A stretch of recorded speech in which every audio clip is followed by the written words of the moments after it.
Hello bookworms! Today I'm going to be doing my April book haul. This is going to be a little bit shorter than my usual book hauls because I haven't gotten that many books. With everything going on, obviously there are delays in shipping times. There are books that are supposed to be released where the dates are getting pushed back. A lot of publishers are working from, most of them from Barnes & Noble, and some of them from Right Stuf Anime. So first up, I actually got the House of Earth and Blood Tour Edition, and this actually came from Waterstones. My friend Jill alerted me that Waterstones was selling the Tour Edition, and I was like, oh my god. So I immediately logged on there and purchased a copy for myself. I was really excited because I was really disappointed that I wouldn't have been able to get a Tour Edition since this was like a UK exclusive, but because Sarah's tour got canceled with everything going on, Waterstones sold them directly, so that was an insta-buy for me. I really love it. There's no dust jacket, it's just this beautiful red, which actually matches my shirt. But I particularly wanted it because I love the back of it. It has this little like heart locket and it says, "Through love, all is possible." It does have the same end papers as the US edition that I have, and this one actually came with a signed book plate from Sarah J Maas. So that was pretty exciting. Then I got a copy of The Time of Our Lives by Emily Wibberley and Austin Siegmund Broca. This one actually was sent to me by the publisher because I did an Instagram post to celebrate the release of this book, and I have already read it, and I either posted my recent reads video where I talked about it, or I've already filmed it and it will be coming out shortly, so look out for that. I really like their first two books. I actually do like the first two books better than this book, but I still did enjoy this one. Then I picked up a copy of Undercover Bromance by Lyssa Kay Adams. This is the second book after the Bromance Book Club, which I really loved, and it's just been announced that that is going to be adapted for Netflix, and I'm so excited because I really loved that book. I can't wait to read the second one. I have heard that a lot of people seem to like the first one better, but I do know some people who actually liked this one better, so we'll see where I fall. I can't wait to pick it up. Then I got Most Wanted by Rae Carson. This is the solo prequel novel. This is a young adult novel within the Star Wars world. It's following Han and very few Star Wars books that I did not own, so I needed to fix that, so I purchased a copy. There's one other book that's in this haul, but aside from that one,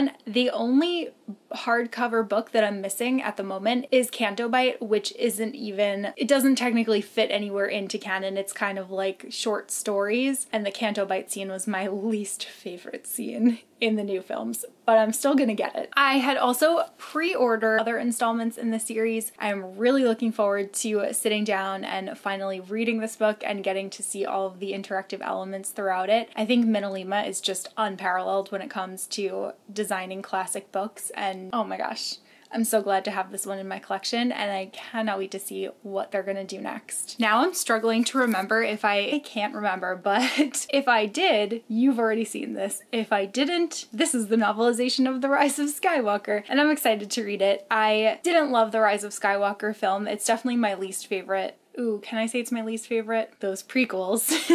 I do like some of the prequel stuff, and I do feel like my love of the prequels has been enriched by things like the Clone Wars and the books and stuff that I've read earlier, so leave it at that. Then I've got Forever in Blue by Anne Brashares. This is the fourth book in the Sisterhood of the Traveling Pants series. Me, Alexa, and Rachel decided that we wanted to reread the series this year, but I got rid of my old hardcover copies that I had back in my high school days, so I've been ordering the new paperbacks, which I actually think are really nice. I kind of like these editions a lot, so hoping that I'll end up loving it as much as I did when I was younger. I also got Beautiful Redemption by Kami Garcia and Margaret Stoll. I read Beautiful Creatures in January and really enjoyed it, and I read Beautiful Darkness in April and really enjoyed it. So I'm looking forward to wrapping the series up and reading books 3 and 4 now that I own it. I also got Wild at Heart by K.A. Tucker. This is the second book in the Simple Wild Now duology. No one had any idea that there was going to be a second book. It seemed like the first book wrapped up pretty neatly, and I really loved it. The Simple Wild ended up being one of my favorite books of last year. It takes place in Alaska. It's a romance novel, but it's not super heavy on the romance. I liked it more for the Alaska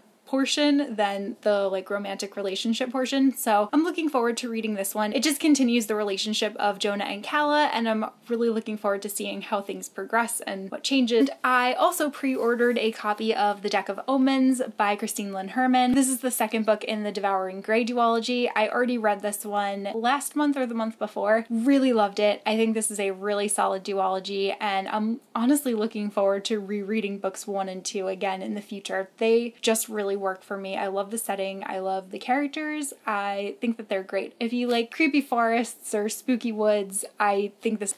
I picked up a copy of The Complete Book of Clean, and this is tips and techniques for. So now that I've been spending so much time at home and I have so much time to clean, to like diving in and finding new techniques and maybe tips that can make things a little bit easier, or like deep cleans that I can do. These are the things that I look forward to. This is another one of the DC young adult graphic novels. I've really enjoyed a couple of them that I've read. A couple of other ones have been kind of hit or miss, but I have high hopes for Gotham High because Gotham is my favorite area within the DC universe. So we're following a named Jack, who I would imagine is going to be the Joker. That playing card is also a pretty big hint there, but I'm really excited to get to this one. I also finally picked up a finished copy of the Raven graphic novel by Kami Garcia and Gabriel Piccolo. I read this one a while ago and I really enjoyed it, and I don't know why I never got around to picking up a finished copy, so I finally just did, and now I have it. And I'm really looking forward to their next one, which is Beast Boy, and I think that's coming out in September. And the last graphic novel that I picked up is Sabrina the Teenage Witch Volume 1. I just love Sabrina the Teenage Witch. Like, give me all of the Sabrina and I am a very happy person. Now that I'm home, what I've been trying to do is I'll read a novel and then read a graphic novel because they're on my shelves and they're so accessible and I can just grab them and read them within like a manga. First, I picked up Volume 1 and Volume 2 of Tokyo Mew Mew, sleeping on the series, and read the original manga. For anyone who doesn't know about the series, this is a magical girl manga about girls whose DNA gets mixed with like a wildcat and then develop special abilities. Then I have the third volume of Cardcaptor Sakura.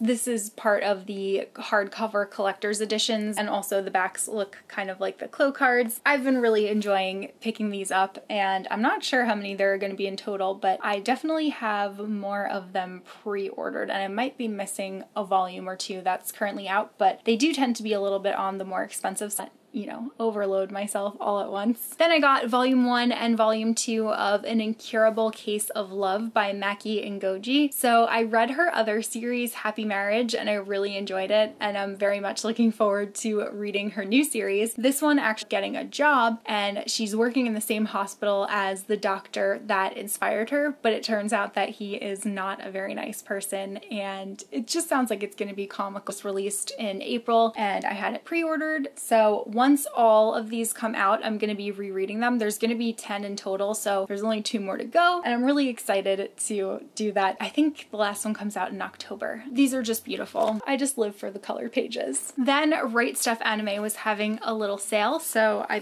picked up this beautiful box set of Magic Knight Rayearth by Clamp. This has 3 volumes in total in here and then 1 book of illustrations, and there's going to be a second box set that's coming out in the latter half of the year, and I'm gonna have to wait for a sale because both of these were pretty pricey. Just to show you the books that are actually in there. So we have book 1, book 2, I love this cover, book 3, and then this is the illustration book. And then I also got these streams 1 to 3, and it follows a girl and her boyfriend who are going to an anime convention to promote a manga that they wrote together, but then the girl ends up falling for a mysterious cosplay. So this is something that I'm probably going to enjoy. But the reason that I said that it's so weird is because it actually reads from left to right.